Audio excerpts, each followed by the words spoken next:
Hi, I'm Aaron Little, and this is Performance Edge. And I just wrapped up teaching a 2-day fighting pistol class here in Camden, Tennessee. And how could I miss that opportunity of being here to shoot a video with my good friend and brother, James Yeager? So, in looking over my list of topics that I have for videos for you guys, I thought the perfect video to discuss with James. And first, James. Yep.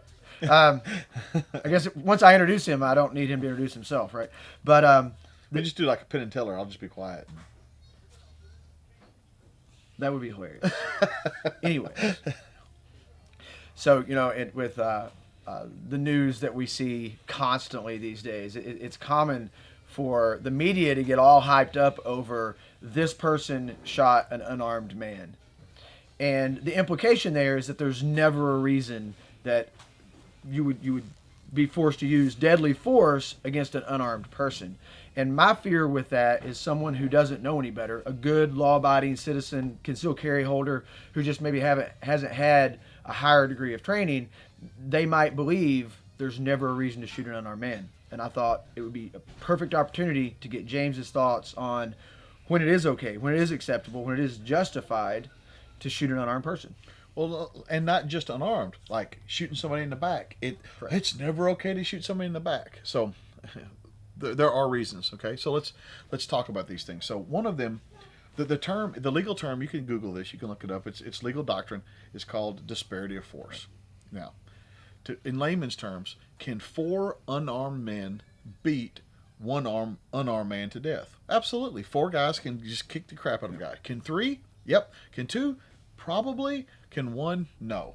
The way the law looks at it is healthy adult male versus healthy adult male is not a disparity of force.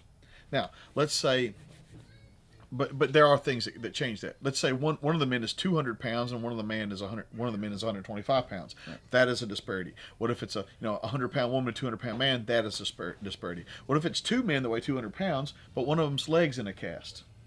Right. That's a disparity of force. So anything that changes that healthy adult male thing, anything that is a disparity of force issue. Right. And so like if one person's asthmatic, that's a disparity of force. If there's ice on the ground and you can't run for your life, that is an issue. Like all these things can be used for a person, a reasonable person to surmise that lethal force is necessary in this case. Right. And like, for instance, the shooting in the back thing. Well, Garner versus Tennessee, you can look this up. It was a Memphis police officer shot a guy in the back, da-da-da-da. And the courts laid out when it's appropriate. And when it is appropriate is that person running away going to be a danger to, like, is he running toward a school? Okay. Like he's a dangerous person, and he's running toward a school.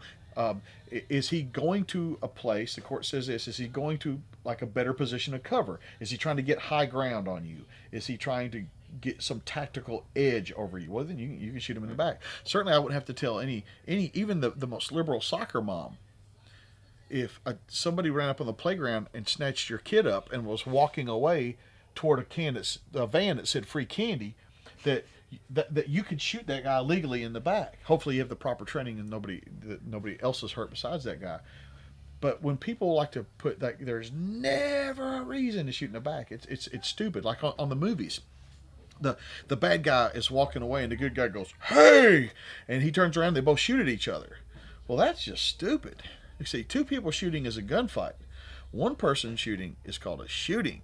And I'm not inviting anybody to my gunfight. If I walk into a convenience store and some scumbag has got a knife up to the cashier's throat, I'm not going to challenge that guy. I'm going to shoot him where he stands. So you can shoot people in the back under the right circumstances, lawfully, ethically, morally, under the right circumstances. And disparity of force issues, these are like 2 things. These 2 things confuse people, but we're used to the guy had a knife, the guy had a gun. Right. And anytime we take away that knife or gun, it's like we say we should shoot. Another aspect of this is how far away somebody is that has a knife or an impact weapon or whatever. Like, why did you shoot that guy? He was 10 feet away. Well, somebody that's 10 feet away can close that distance and stab you before you can draw your pistol and shoot them. And there are just things like that people simply don't understand, and they're more than willing to rush to a conclusion or rush to judgment when they see some poor police officer or some citizen that has had to defend himself. They're quick to rush to judgment when they really just have no idea of what they're talking about. All their experience comes from television and movies, and it's wholly unrealistic. You know, and we're never going to change the opinion of the entertainment news people. My concern are the good people who just don't know any better, who are watching those news stories and believe, oh, you should never shoot an unarmed person. You know, another example of that, and I'm going to assume maybe this is different in each state, but I live in Kentucky, and in Kentucky, forcible rape, and forcible sodomy are justifications for use of deadly force. There's no weapon involved there. Mm-hmm. But forcible sodomy and rape, they can be shot. Well, if someone is being raped in the state of Kentucky, you can go to the aid of an innocent party and you can shoot that person who is unarmed. Which is another example of when an unarmed person, lethal force is justified against someone who doesn't necessarily have a weapon, but they are committing an act that rises to the level of justification of use of deadly force. There you go. I didn't go to law school, but that's good. That was good stuff. Kind of what I do. I stay at a lot of Holiday Inn Expresses. All right, guys, listen, I really appreciate James stepping in front of the camera. I wanted to get a video, and I thought this was the perfect topic. He is a court-appointed expert witness, right, in use of force situations, so he knows what he's talking about, even if he didn't go to law school. But, again, I'm Aaron Little. This is Performance Edge. Thanks for watching the video. I would love to see your thoughts, comments, ideas in the space below, and we'll see you in the next video. Thanks.